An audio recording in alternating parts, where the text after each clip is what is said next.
Joining us now is security expert Chris Pearson, founder and CEO of Black Cloak.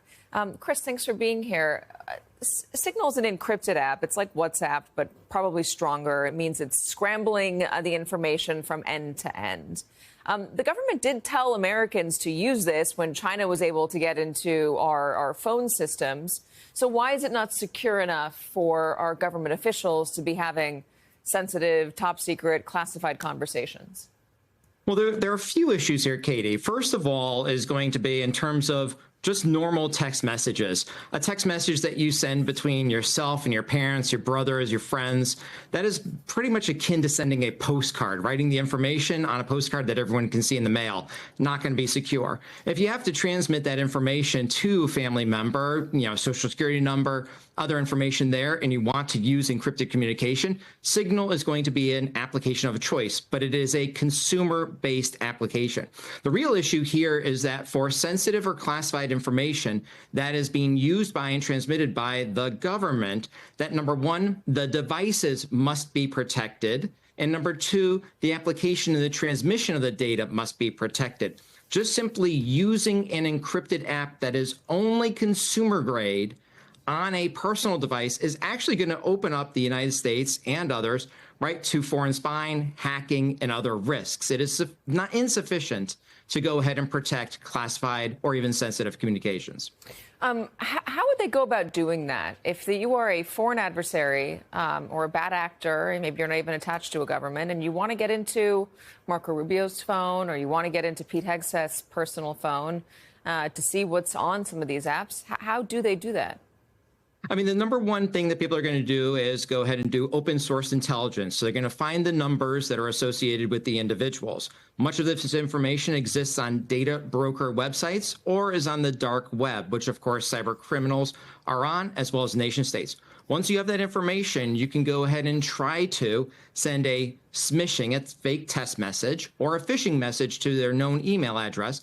And if they open up that email on their phone, if they open up that email through the text messages on their phone, they could launch malware on the phone that then gives access into the entire device itself. If you're talking about a sophisticated nation state, then what you've heard of many, many times and reported on is Pegasus, right? Nation state spyware that actually does not require the user to do anything, but can be sent to your phone and gives a nation state total control of that device, which would include apps that are on the device and the different messages that are on it. In this case, Signal and the unencrypted messages that are resident on the phone.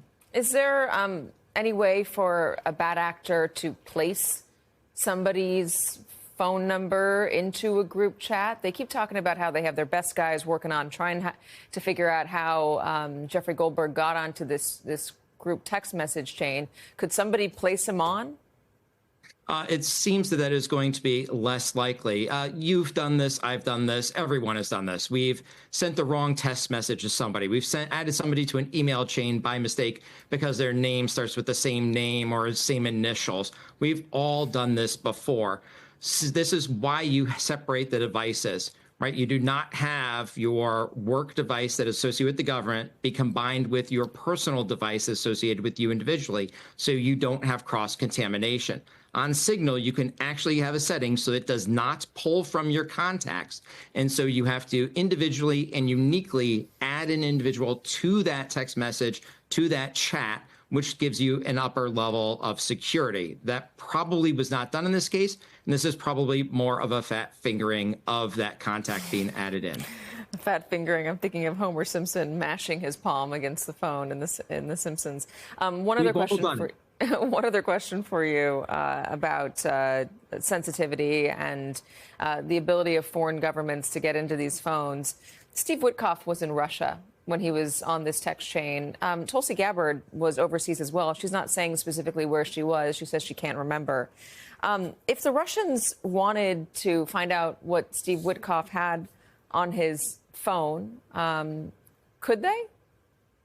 The answer simply is yes. So when your phone connects into the different communication towers that are controlled by foreign agents, foreign adversaries, intelligence agencies, they can listen to, watch, hear what is actually going on in terms of voice communications, and the same in terms of text communications. Now, with regard to Signal that is encrypted end to end, but you could launch a successful network attack against a specific device and try to take over that device, which would render the actual encryption useless. Now, we absolutely know from Salt Typhoon, which was launched by China, where it impacted 8 major telecommunication companies just 4 months ago, that those nation states, especially China, are targeting telecommunications in specific individuals, specific numbers, and specific text messages because that is all part of their plan. The fact of the matter is, if you are a high-profile person, a high-profile government individual, that you should stick to approved